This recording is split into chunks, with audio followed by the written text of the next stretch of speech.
સુરતમાં 2,500 કરોડના જમીન કૌભાંડમાં હવે કલેક્ટરનો સપાટો।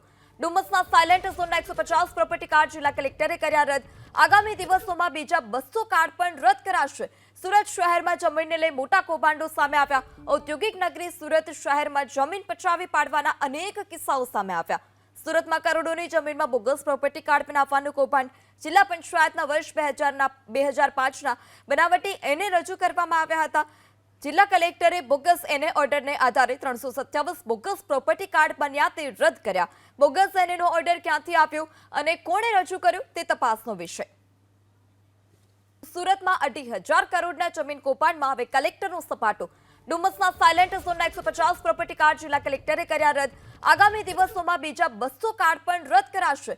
સુરત શહેરમાં જમીનને લઈ મોટા કૌભાંડો સામે આવ્યા। ઔદ્યોગિક નગરી સુરત શહેરમાં જમીન પચાવી પાડવાના અનેક કિસ્સાઓ સામે આવ્યા। સુરતમાં કરોડોની જમીનમાં બોગસ પ્રોપર્ટી કાર્ડ બનાવવાનું કૌભાંડ જિલ્લા પંચાયતના વર્ષ 2005ના બનાવટી એને રજૂ કરવામાં આવ્યા હતા। જિલ્લા કલેક્ટરે બોગસ એને ઓર્ડરને આધારે 327 બોગસ પ્રોપર્ટી કાર્ડ બન્યા તે રદ કર્યા। બોગસ એનેનો ઓર્ડર ક્યાંથી આવ્યો અને કોણે રજૂ કર્યો તે તપાસનો વિષય।